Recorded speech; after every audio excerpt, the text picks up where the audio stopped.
Hi everyone, happy Monday. I'm Dr. Trina Hinkley from The Expanded Self. Hope you had a great weekend, and to all my fellow Melburnians and anybody else who's in isolation this week, I am wishing you well. My thoughts are with you, and please do reach out if you need some support. So, bit of a different video series this week and next week, and the blogs are a little bit different as well. I've had it in my mind for quite a while that life is pretty much like long distance hiking, and there are some really lovely lessons that I've been able to draw from long distance or multi-day hikes that I thought it was about time to share with you, given the challenges that we're facing with COVID-19 at the moment.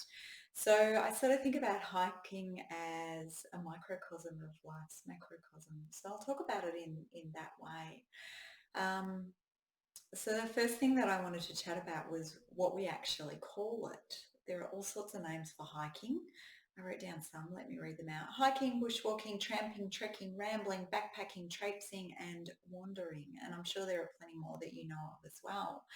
The thing about a name is that it can actually colour our perception or our interpretation of what's going to happen. So for some people, hiking is more difficult than bushwalking. So bushwalking is easier than hiking. So for some people, if you invited them on a hike, they'd think it was going to be really arduous and strenuous. But if you invited them on a bushwalk, they might think that it was going to be a little more rambling, a little slower, a little gentler, not as many steep hills. To me, they're all just different terms for the same thing, for hiking, getting out in the bush, putting one foot in front of the other, but they can carry with them certain connotations, as I just suggested. And that happens in life as well. So think about where perhaps somebody said something to you or you've experienced something and you've interpreted it, goodness, my words aren't working very well today, in a particular way. Perhaps you've looked at it particularly negatively or particularly positively. So what I'm challenging you to do, or offering you the opportunity to do today, is take a step back from that.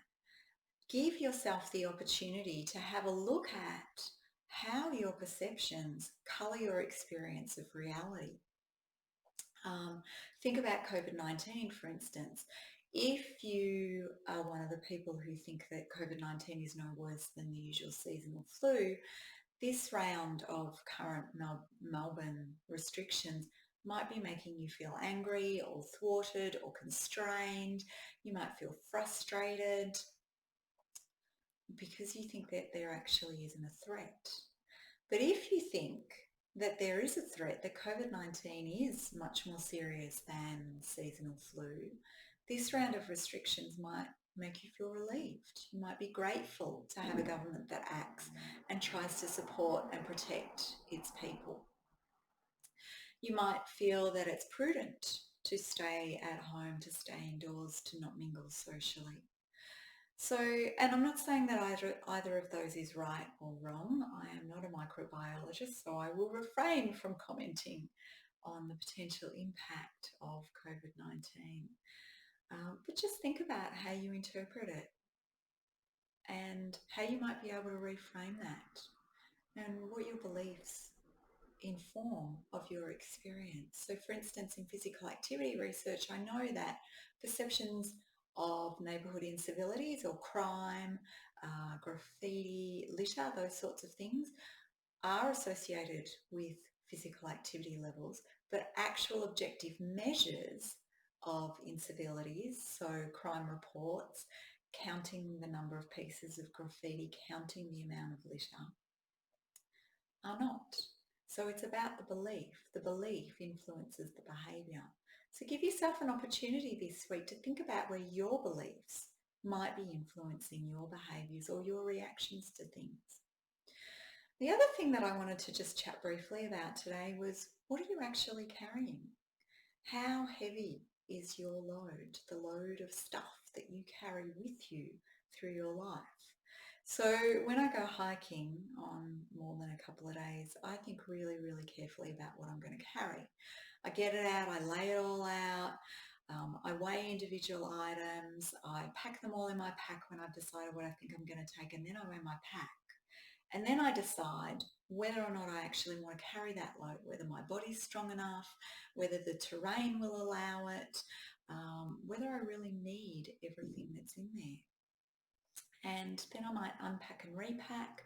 I might add some things, although that's really quite rare. I'm not sure that I've done that very often at all. To make sure that it comes in at a weight that I'm actually prepared to carry. So at Christmas I hiked for 15 days. That's a long time to carry a lot of weight. So I think I packed that pack a couple of times to make sure that it was under the limit that I thought that I would be able to carry on that particular hike. So it does vary a little bit by hikes. So I think about if I want to lug all that weight up the hills that might be slippery and boggy, if I want to lug it down the slopes that might be covered in shale that I might slip on, and with a heavier pack it's going to push me further down, which increases my risk of accident and injury. I think about whether I want to lug that pack over, around and through all of the obstacles that I will undoubtedly encounter. And on that hike at Christmas, one of those obstacles was 5 or 6 snakes directly in front of me right on my path. Now, if my pack's really heavy, I can't leap out of the way. And I quite like being able to leap out of the way of snakes. So these are the things I think about. So in life, you can think about what is it that you're lugging around with you? What is the baggage that you're carrying with you? And how is that impacting your ability to travel through life, your experience of life? So think about, if you're carrying a heavy load, if you're really burdened by your emotional baggage or other baggage that you're carrying, that might lead you to burn out really early. Might mean that you miss out on some wonderful adventures that you might otherwise have. Some of this could be childhood baggage, adolescent baggage, self-critical baggage, stuff from your last relationship or 3 relationships ago. It could be you being self-critical of yourself as a parent, which many parents are. So you can choose whether you want to continue to carry that stuff with you or not.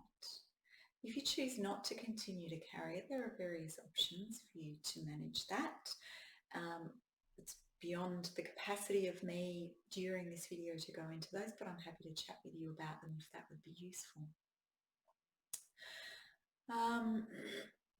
And you might want to think, is there something that you want to put in your pack, put in the stuff that you carry around with that might make your adventure through life a little bit more enjoyable? And this could be something as simple as changing the prescription of your glasses or carrying a different pair of glasses through which to view the world at different times. So perhaps you view the world in one way while you're at work and choose to view it in a different way when you're in personal time. You may or may not like to do that. Perhaps you're telling yourself stories about how hard your life has been. You suffered this hardship, you were hard done by that person. We all have those stories. How often we run them and how loudly we voice them can have a really big difference on our lives. So think about what's going on for you in terms of the stories that you carry or that you tell yourself. Maybe you're wearing clothes or carrying a persona that's been gifted to you by somebody else but actually doesn't suit you anymore. Perhaps it doesn't fit you. Perhaps the style never really suited you. Perhaps you even chose that style because you thought it would gain you approval from an employer or a potential partner. Think about maybe it's time to change your style of clothing. So in this COVID-19 isolation period, think about what you're carrying with you. Think about how you perceive what's going on and ask yourself if there's an opportunity for you to perhaps revisit some of your perceptions or what you're carrying with you. I hope you have a great afternoon or evening whenever you're watching this. As I said, I'm Dr. Trina Hinckley from the Expanded Self. I have a couple of workshops coming up. If you'd like to learn a little bit more about me and my workshops, check out my website. I'll pop the link in the comments. And Workshops will be wholly online. Have a great afternoon. Please do reach out if you'd like to connect with me because I'd love to hear from you, and I'll pop back on Wednesday. Bye for now.